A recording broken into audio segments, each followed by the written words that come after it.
My kids were on spring break all of last week. They're going back to school tomorrow. I just can't express what I'm feeling.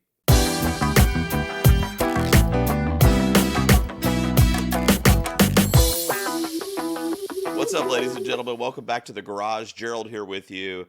I did this thing on TikTok for a while, Instagram Reels, and here on YouTube Shorts, where I gave you my top three first time watches for each and every month.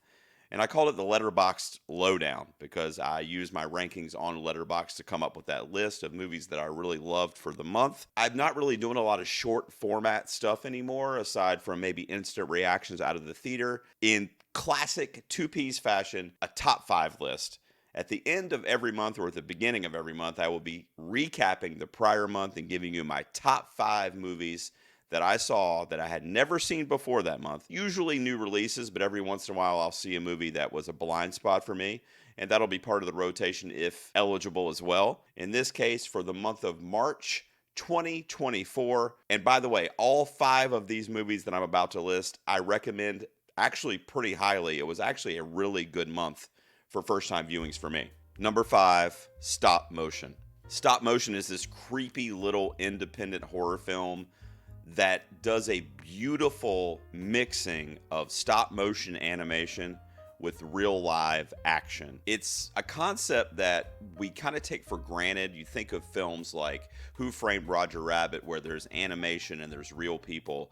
But is it done a whole lot in the world of stop motion? I don't really know. This was the first one that I remember at least hitting me as hard as this film did. It's directed by Robert Morgan, who is a bit of a stop motion aficionado and is well renowned in that circle. But this is his first feature length film. He had done a lot of short films, music videos, those types of things. But he absolutely knocked it out of the park here. This is a film that I gave 4 stars to over on Letterboxd. It deals with a young lady named Ella who is going through a lot because she has been the camera operator for her ailing mother, who is a stop motion artist. When her mother goes into a coma, Ella must take over the film that they have been working on to try to finish her mom's swan song.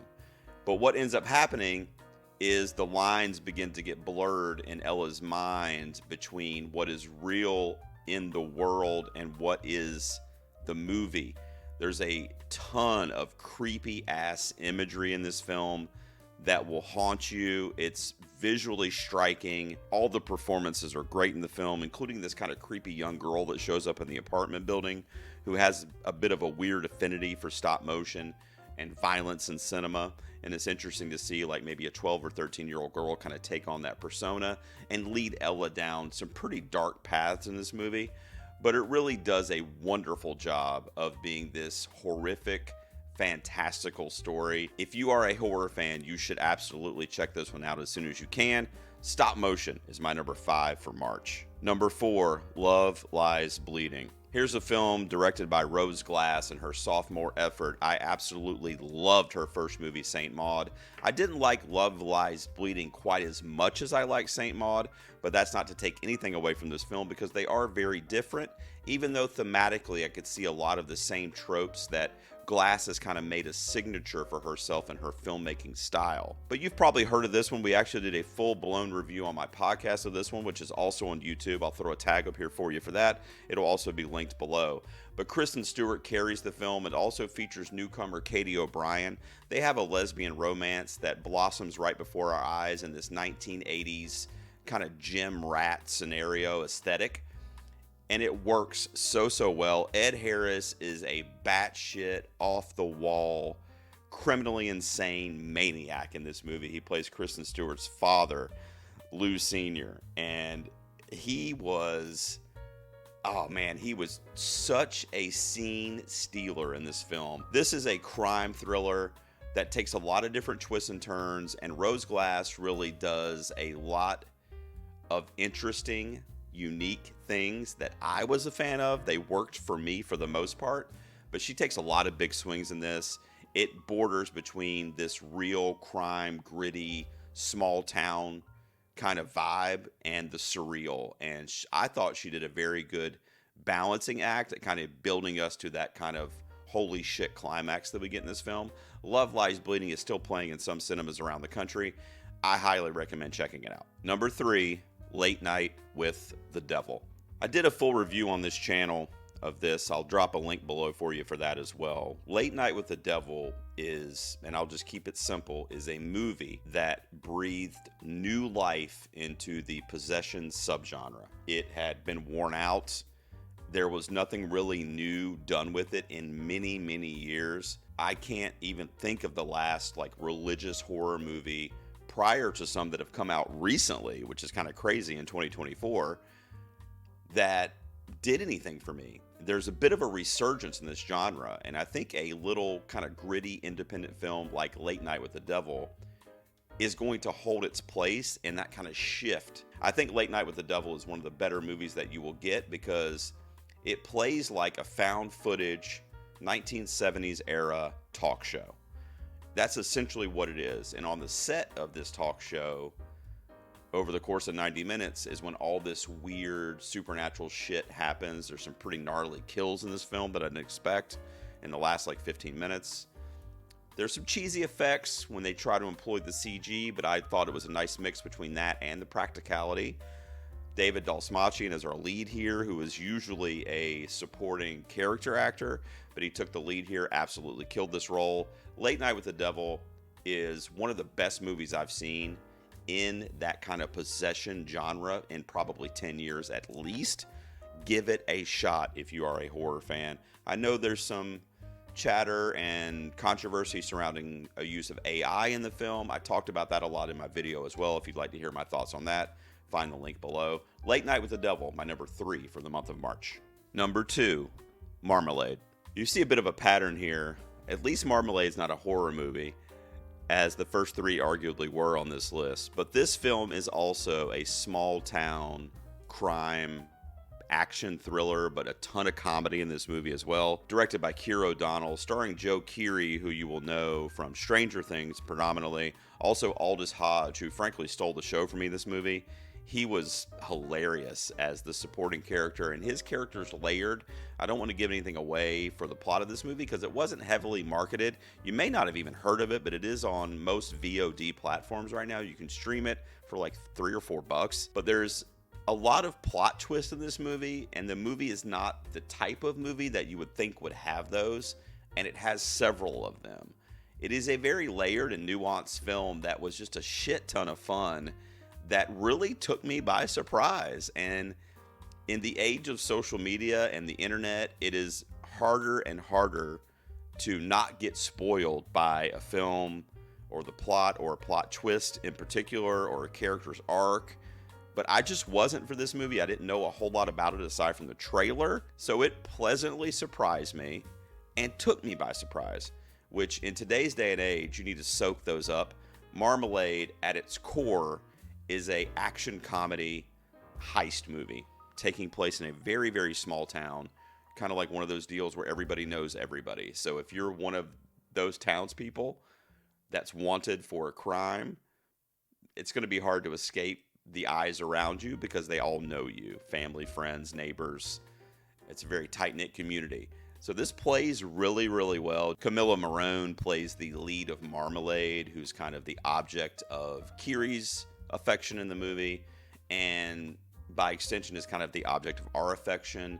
It all plays out beautifully to the last act and the climax of this movie. Marmalade really blew me away, and it's an independent film that really nobody's heard of, which makes me sad. I'm not even sure if this got a theatrical release, but check your streaming services for Marmalade and give it a go. Number 1, Dune Part 2. Denis Villeneuve's Dune Part 2 is an absolute masterpiece. I don't say that about a lot of movies. I don't look at a movie, even if I absolutely love it and am shaken by it, walk out going, that was a masterpiece. But that's what happened with Dune Part 2. It happens maybe once a year, maybe even fewer than that, honestly, that I will use that word when referring to a film. I think that it's going to be hard pressed for a movie to overcome this movie as my number 1 film of the year. It was definitely my number 1 for the month of March. Just the ultimate scope that Villeneuve went to with this movie, and everybody involved went to. Whether you're talking about the score, the cinematography, obviously the performances, and Zendaya is on another level in this film. I think Chalamet really carries his role of that Messiah character and the arc that we get for Paul here in this second installment. And then a lot of the sub-performances as well. One of my absolute favorites in both of the Dune films from Villeneuve is Rebecca Ferguson, who is absolute mother on another level, even more so here because her character goes through a bit of a transformation and kind of a personality disorder in this film, and she does it flawlessly. I love so much about this movie. Another link below for you will be for our full podcast review of Dune Part 2, which we did a few weeks ago when the movie came out. I can't say enough about it. I've already said, literally on this channel alone, hours worth of content kind of praising this movie. But I think this is the kind of movie that you go to, and when you're sitting there, particularly if you're in IMAX or Dolby or any of those types of formats, but it's the kind of movie when you're sitting in a theater watching it, that's what movies are for. And I'm not even saying whether or not you like it necessarily, or you are as high on it as I am, and it was okay or whatever. But when you see it and when you're experiencing it, that's what we go to the movies for. Villeneuve gets it. Everybody involved got it.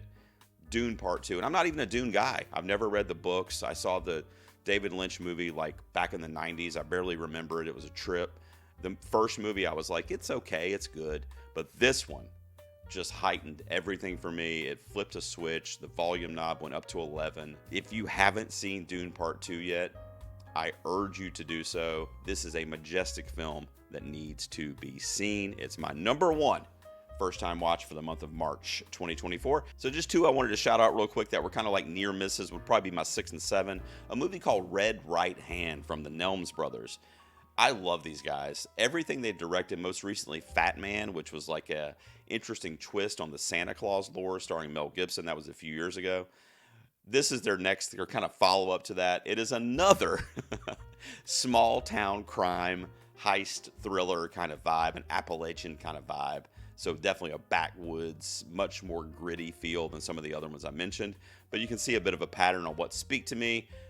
Red Right Hand is a great action film helmed by Orlando Bloom, who is making a return to form here and in the action world kicking ass in this movie. And another one I want to shout out real quick, mainly because everybody else seems to have hated this movie. I loved it.